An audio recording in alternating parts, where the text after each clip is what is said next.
So I assume you don't like going to concerts either. No, because in concert, everybody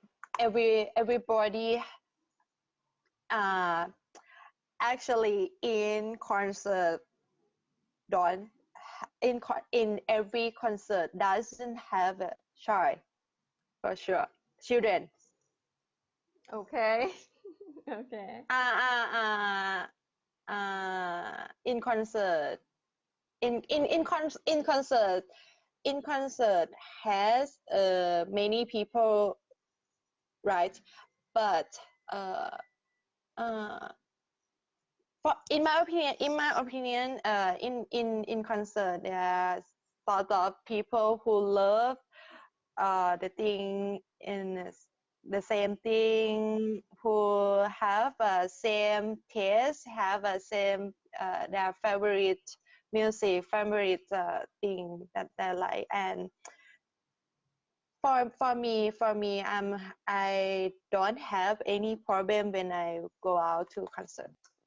The one thing you said was in concert has many people, you don't need to say in, right? You have to say,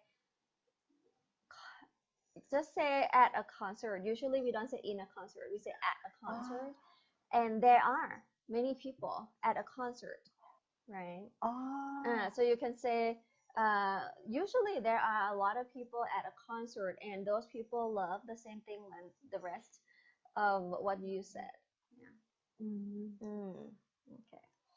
I have noticed that Thai students make the same mistake a lot. Like they would put in and then a place, and then they would talk about what's in there, right? So just make it a subject. You don't use a preposition at the beginning.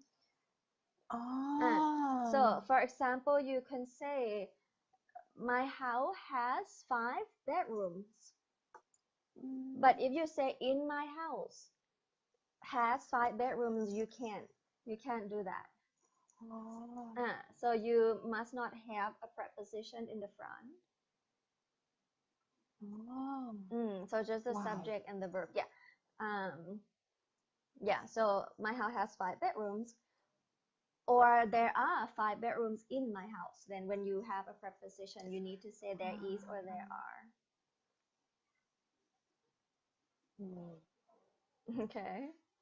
Okay. All right.